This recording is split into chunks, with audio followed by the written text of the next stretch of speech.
Question 1 says, tell me about yourself and what has led you to education. My name is Allison Beckner. I was born and raised in Amarillo, Texas. In August of 2016, I graduated from West Texas A&M University with my bachelor's degree.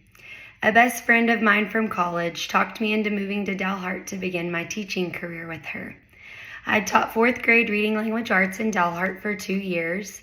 My husband and I decided to venture off by moving to the big city of Dallas-Fort Worth for a change of scenery.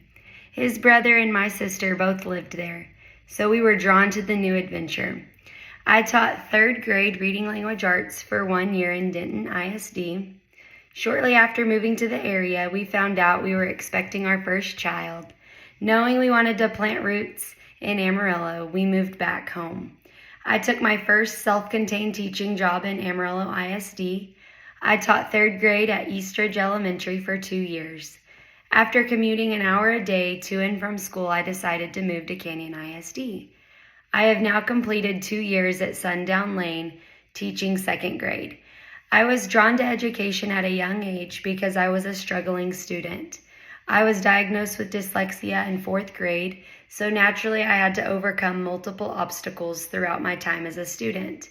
Some of my teachers had the greatest influence on me, and that is why I had the desire to become an educator. The second question says, tell me about what you feel is your greatest accomplishment in your career thus far. After reflecting on the last 7 years of teaching, one of my greatest accomplishments has been seeing the transformation in students throughout the year. After COVID, the gaps in education seemed to get bigger and bigger.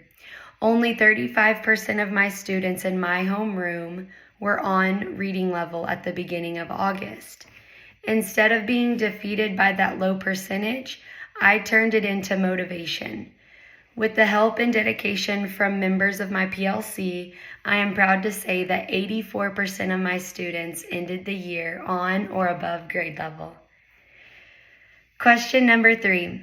When looking at your assessment data to help you identify students' strengths and areas of improvement, how do you compare student results to your own teaching strategies to determine what works for specific students? As an educator, I look at data collectively as a whole.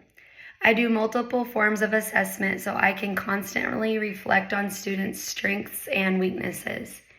As a result, I take data personally, which allows me to reflect on my own teaching strategies.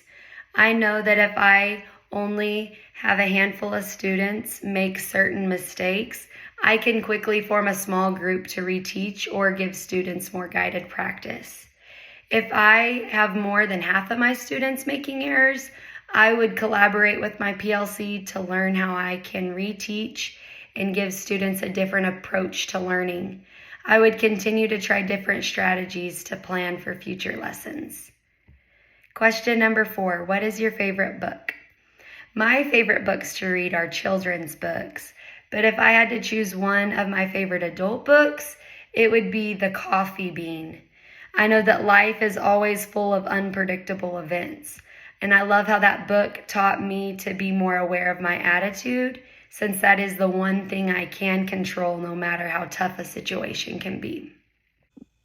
Question number 5 says, what ideas do you have that are out of the box thinking?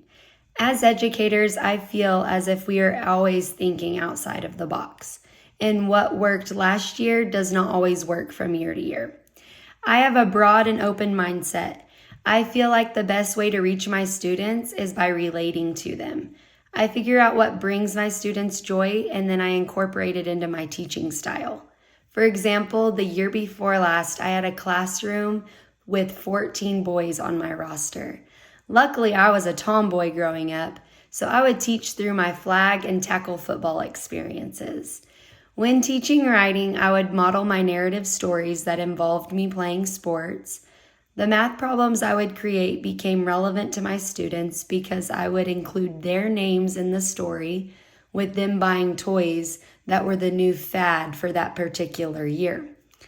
Building relationships with my students provides me with the necessary schema needed to think outside of the box.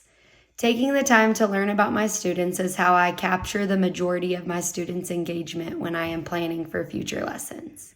Question number 6 says, tell me about a time when you had friction in a working relationship.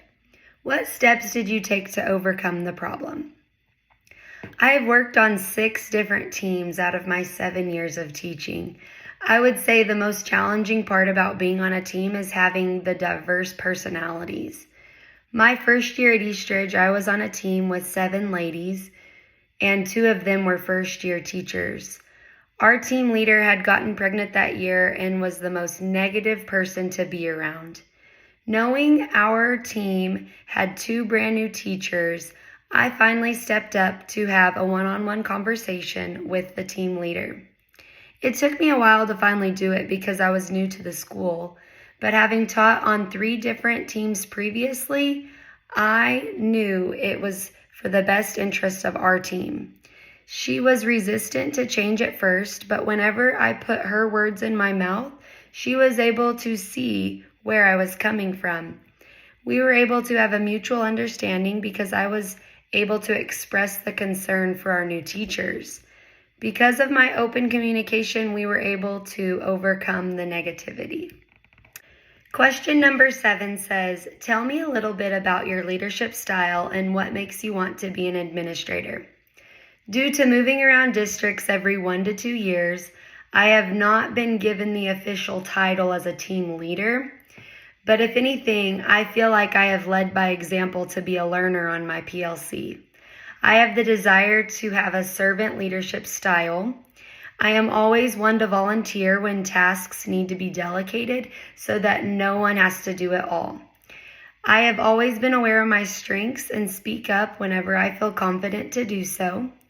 The 2 ladies on my current 2nd grade team are both math-minded, so the leadership style I bring to the table is coaching them through my experiences with reading.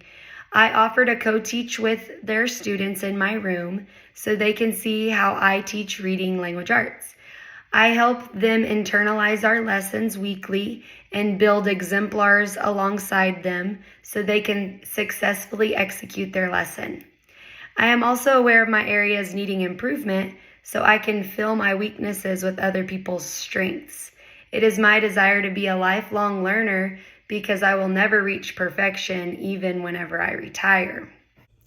Question number 8 says, what are 2 of your strengths as a campus leader and what is one area of growth?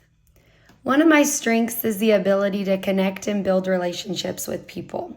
I feel like I could sit down and talk to anyone. Another strength of mine is the desire to be organized. I am a list maker. With education, there is always something that needs to be done. I prioritize my list and figure out what I have time for and leave the rest for the next day. An area of growth I want to improve on is more knowledge and experience. I feel like I have not been given that many opportunities to have a leadership role, but I am always constantly learning. I am happy to have a growth mindset by asking lots of questions whenever I am unsure about something.